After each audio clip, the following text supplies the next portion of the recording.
রাশেদ খান, আমি তাকে বলবো যে আপনি এই বিরোধী দল জামাত ইসলামকে নিয়ে কথা বলেন, জামাতের আমিরকে নিয়ে কথা বলেন, নায়েবে আমিরকে নিয়ে কথা বলেন, মুফতি আমির হামজা ভাইকে নিয়ে কথা বলেন, আলেম ওলামাকে নিয়ে আপনি বিদ্রুপ করে কথা বলেন কেন? আপনি মুসলমানের সন্তান। ঝিনাইদহের ৩-এ আপনি দাঁড়িয়েছিলেন, সেখানে আপনি কতটুকু ভোট পেয়েছিলেন আপনি চিন্তা করেন। আপনি তো ফার্স্ট সেকেন্ড এর তালিকায় নাই, আপনি তো ৩ নম্বর না ৪ নম্বরে গিয়ে পড়ে আছেন। বরং সরকারের নেক নজরে আপনি আছেন, তারা আপনাকে বাংলাদেশ সরকারের রাজনৈতিক সহকারী হিসাবে একটি দায়িত্ব পালনের সুযোগ দিয়েছে। আপনি আবালদের মতো কথা বলবেন না, বাসালদের মতো কথা বলবেন না। আপনি শিক্ষিত মানুষ, আপনার কথায় যেন নাস্তিকতার দুর্গন্ধ ফুটে না ওঠে। আসসালামু আলাইকুম ওয়া রাহমাতুল্লাহি ওয়া বারাকাতুহু। সুজলা সুফলা প্রাকৃতিক সৌন্দর্যের রানী হিসাবে খ্যাত আমার ৫৬,০০০ বর্গ মাইলের ছোট্ট সোনার বাংলাদেশ, আল্লাহর দরবার অগণন শুকরিয়া, আল্লাহ বাংলাদেশের মতো একটি শান্তিপ্রিয় দেশে আমাকে জন্ম দিয়েছেন। আমি গর্ববোধ করি আমি বাংলাদেশের একজন নাগরিক। বাংলাদেশের মাটি মানুষের সাথে আমার এত সুনিবিড় সম্পর্ক। এ মাটিতে আমি নাক লাগালেই পাই আমার মায়ের গন্ধ, আমার বাবার গন্ধ, আমার আত্মীয় স্বজন আপনজনদের স্নিগ্ধতা, ভালোবাসা ভেসে ওঠে আমার চোখের সামনে। এ দেশকে আমি অনেক বেশি ভালোবাসি, কিন্তু আমার দেশ কোনো রাম বাম কিংবা মোশরেকদের বাম নজরে কিংবা কবলে পড়ে যাচ্ছে কিনা সেটা রাজনৈতিক ঊর্ধ্বতন নেতৃবৃন্দ সহ বাংলাদেশের বর্তমান সরকার প্রধান যারা আছেন তাদের চিন্তা করা দরকার। দেশকে নিয়ে সবার ভাবা দরকার, কারণ আমরা এদেশের নাগরিক। আমাদের দেশ বাঁচলে আমরা বাঁচব, নতুবা আমরা কিন্তু রোহিঙ্গা হয়ে যাব। দেখেন, রোহিঙ্গা থেকে মুসলমানদেরকে তাড়িয়ে দিয়েছে, তারা এখন কক্সেস বাজারের বিভিন্ন অঞ্চলে অবস্থান করতেছেন। এদেরকে আমরা বলি রোহিঙ্গা, মানে যে দেশে কারো কোনো নাগরিকত্ব নাই, বৈধতা নাই, তাদেরকে আমরা রোহিঙ্গা বলি। তার মানে আজ যদি আপনার দেশ না বাঁচে তাহলে কিন্তু আপনি বাঁচতে পারবেন না। কিন্তু এই দেশ নিয়ে এত চক্রান্ত কেন? ঘুরে ফিরে ক্ষমতা পাবার পরেই মাজলুমের উপর আক্রমণ করতে হবে? ক্ষমতা পাবার পরেই কি আমাদেরকে জালেম হতে হবে? বিগত স্বৈরশাসক থেকে যদি শিক্ষা নিতে না পারেন, তাহলে এখন কিংবা আগামীতে যারা ক্ষমতায় যাবেন কিংবা ক্ষমতা পাবেন তাদের অবস্থা কিন্তু পলাতক স্বৈরশাসকের মতো করতে দেশের মানুষ ২৪ ঘন্টা সময়ও নিবে না। কারণ এদেশের মানুষ স্বৈরশাসক কিভাবে তাড়াতে হয়, কিভাবে তাদেরকে দৌড়ানি দিতে হয়, এদেশের মানুষ এখন কিন্তু বুঝে গিয়েছে। বিগত স্বৈরশাসককে তাড়াইতে সময় লেগেছে ৩৬ দিন, আর এখন যদি কেউ স্বৈরশাসক হয় কিংবা জালেম হয় তাদেরকে তাড়াতে সময় লাগবে মাত্র ৩৬ ঘন্টা। লিখে রাখেন। আমি গুরুত্বপূর্ণ একটি বিষয়ে কথা বলবো। গণ অধিকার পরিষদ তথা মাইর খাওয়া নুরুর দল ছেড়ে বিএনপিতে যোগদান করা নব্য বিএনপি অর্থাৎ বিএনপির এক পাতি নেতা রাশেদ খান, তার কথাবার্তায় তো জিয়ার আদর্শ পাওয়া যায় না। কারণ তিনি তো আসলেও জিয়াউর রহমান, আল্লাহ তার কবরকে জান্নাতের বাগান বানিয়ে দিন। আর তার সহধর্মিনী বেগম খালেদা জিয়া আপোষহীন এক দেশনেত্রী, যিনি বাতিলের সাথে আপোষ না করে নেতাকর্মীকে ছেড়ে এই দেশ ছেড়ে পালায়নি। কিন্তু আমরা দেখেছি ১৭ বছর ক্ষমতায় থাকার পরেও নেতাকর্মীকে ছেড়ে পালিয়েছে।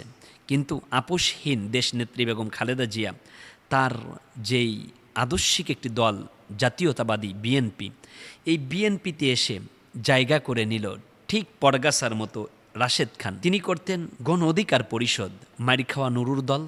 সেখান থেকে তিনি ভালো কিছু করতে পারেন নাই, এখন যোগ দিয়েছেন বিএনপিতে। বিএনপিতে আসার পরে তিনি প্রধানমন্ত্রী তারেক রহমানের রাজনৈতিক সহকারী হয়েছেন। এটা ভালো কথা, মেধাবী ছেলে, তার ভালো গুণও আছে। কারণ যেহেতু তার জন্ম ৯৪-তে, অর্থাৎ আমার সমবয়সী, সেক্ষেত্রে আমি তাকে তুমি করে বললে এটা দোষের কিছু না, কারণ সে হিসাবে আমার ক্লাস ফ্রেন্ডই বলা চলে। ওইদিকে কথা না, কথা মূলত যেদিকে আমি বেশ কয়েকদিন যাবৎ সোশ্যাল মিডিয়াতে খেয়াল করতেছি তার লাগামহীন বক্তব্য। এই বক্তব্য তো কোনো বিএনপি নেতাকর্মীর হতে পারে না, কারণ বিএনপি নেতাকর্মীদের ভিতরে আছে দেশপ্রেমের এক চিন্তা চেতনা, দেশপ্রেমের দীপ্ততায় শপথ নিয়ে তারা দেশকে ভালোবেসে দেশের মানুষের কল্যাণে কাজ করার যেই চিন্তা চেতনা। কিন্তু এই লোকটি মানে কেন জানি খুব বেশি অ্যাবনর্মালের মতো কথা বলে ফেলেন। তার কথার আগা নাই গোড়া নাই, মাঝখান দিয়ে কী বলে আল্লাহই ভালো জানে। তিনি এক এক সময় এক এক ধরনের কথা বলেন, যার কারণে বাংলাদেশের অনেক রাজনৈতিক বিশারদ যারা আছেন তারা বলেছেন যে বিগত পলাতক আওয়ামী লীগের হাসানুল হক ইনুর ভূমিকা পালন করা শুরু করে দিয়েছেন এই রাশেদ খান। আমি বিএনপির চেয়ারপারসন বেগম খালেদা জিয়ার কলিজার টুকরা বর্তমান প্রধানমন্ত্রী জনাব তারেক রহমান, আপনাকে বলবো, আপনারা যদি এরকম ঠুনকো লেভেলের কিছু মানুষদেরকে লালন করেন বা চিন্তা করেন যে এদেরকে লালন করলেই ক্ষমতা, না, বরং ক্ষমতা তো আল্লাহ আপনাদেরকে দিয়েছেন, ক্ষমতার যথার্থ ব্যবহারও করতে হবে। কিন্তু এই ঠুনকো পাতি নেতাদের কারণে আপনাদের চরম খেসারত দিতে হবে, সেটা যদি আপনারা ভুলে যান তাহলে জাতি আপনাদেরকে প্রত্যাখ্যান করবে। আপনারা তো প্রত্যাখ্যিত হবেন না, বরং আপনারা তো আকাঙ্ক্ষিত একটি দল। এ জাতির লোকের আপনাদেরকে চেয়েছিল, আপনারা এসেছেন। কিন্তু সময়ের বিবর্তনে, কালের আবর্তনে কি হয়ে গেল? 1400 টাকার এলপি গ্যাস কিনতে হয় 1900 টাকায়। এখন গ্যাসের যেই সিন্ডিকেট শুরু হয়েছে, যেই ভাড়া প্রতিদিন 100 টাকা লাগতো, এখন সেটা 160 টাকা লাগা শুরু হয়েছে। আমরা মধ্যবিত্ত, আমাদের তো বেতন ভাতা বাড়তেছে না, কিন্তু আমাদের খরচ বেড়ে যাচ্ছে। 100 টাকার নিচে বাজারে কোনো সবজি পাওয়া যাচ্ছে না। সেখান থেকে নিয়ে পেট্রোল 120 টাকা ছিল, এটা খুব সুকৌশলে পাম্প মালিকেরা তারা ধর্মঘাট করে এটার দাম বাড়িয়ে দিয়েছে 140 পর্যন্ত। এটার সাথে আপনাদের নেতাকর্মী কিংবা মন্ত্রী পরিষদের কোনো কারসাজি আছে কিনা আল্লাহ ভালো জানেন। আপনি খুব বিদগ্ধ, আপনি খুব দূরদর্শী, আপনি মেরিটোরিয়াস। আপনি 17 বছর লন্ডনে থেকেছেন, লন্ডনের কালচার সম্পর্কে আপনি অবগত।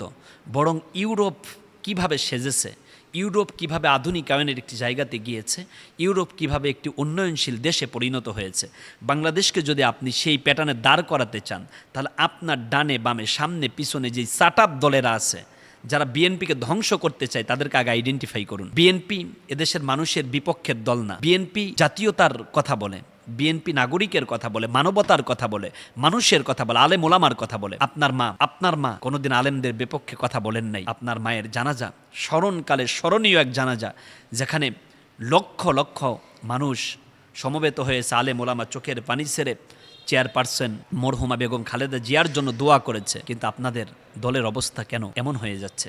আপনি দলের সুপ্রিম পাওয়ারে আছেন। আমি মনে করি এই যে ঠুনকো কিছু পাতি নেতা, হাসানুল হক, ইনু মার্কা কথাবার্তা যারা বলে, এদেরকে আপনি খুব দারুণভাবে টাইট দেন।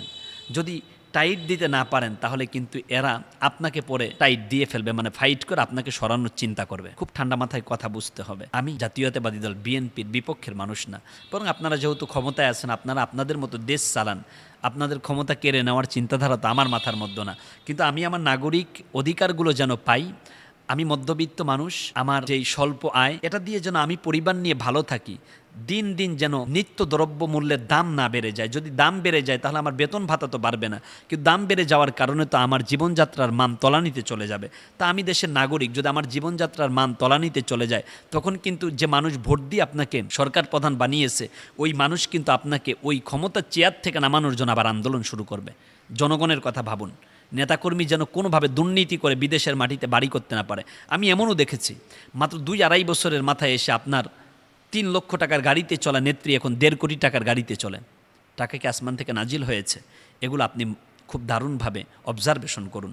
যদি অবজার্ভ করতে পারেন, তাহলে আপনি সেগুলোকে ফাইন্ড আউট করে আপনি সমাধানের একটি জায়গাতে নিতে পারবেন। রাশেদ খান, আমি তাকে বলবো যে আপনি এই বিরোধী দল জামাত ইসলামকে নিয়ে কথা বলেন, জামাতের আমিরকে নিয়ে কথা বলেন, নায়েবে আমিরকে নিয়ে কথা বলেন, মুফতি আমির হামজা ভাইকে নিয়ে কথা বলেন, আলেম ওলামাকে নিয়ে আপনি বিদ্রুপ করে কথা বলেন কেন? আপনি মুসলমানের সন্তান। ঝিনাইদহের 3-এ আপনি দাঁড়িয়েছিলেন, সেখানে আপনি কতটুকু ভোট পেয়েছিলেন আপনি চিন্তা করেন। আপনি তো ফার্স্ট সেকেন্ড এর তালিকায় নেই, আপনি তো 3 নম্বর না 4 নম্বরে গিয়ে পড়ে আছেন। বরং সরকারের নেক নজরে আপনি আছেন। তারা আপনাকে বাংলাদেশ সরকারের রাজনৈতিক সহকারী হিসাবে একটি দায়িত্ব পালনের সুযোগ দিয়েছে। আপনি আবালদের মতো কথা বলবেন না, বাসালদের মতো কথা বলবেন না। আপনি শিক্ষিত মানুষ, আপনার কথায় যেন নাস্তিকতার দুর্গন্ধ ফুটে না ওঠে। ধর্মকে আঘাত করা, আলেমদেরকে ছোট করা, কিংবা মানবতার কল্যাণ ছাড়া অকল্যাণমূলক কোনো কথা বললে জাতি আপনাকে প্রত্যাখ্যান করবে। আমাদের এই রাশেদ খান ভাই মাঝে মাঝে কেন জানি মনে হয় তিনি হাসানুল হক ইনুর মতোই কথা বলেন। আপনাকে যেন কেউ হাসানুল হক ইনু 2 না বলে, এদিকে খেয়াল রেখে মানবতার কল্যাণে বিএনপির খেসারত দিতে হয় এমন কোনো কথা বলবেন না। আসুন আমরা সবাই মিলে দেশকে নিয়ে ভাবি, দেশের কল্যাণে কাজ করি, মানবতার কথা বলি। মানবতা বেঁচে থাকুক, একে অন্যের সম্প্রীতি আর ভালোবাসা নিয়ে আমরা আমাদের দেশকে সাজাই কোরআনের রঙে। আল্লাহ যেন সেই তৌফিক করে দেন। আমিন। আসসালামু আলাইকুম ওয়া রাহমাতুল্লাহি ওয়া বারাকাতুহু।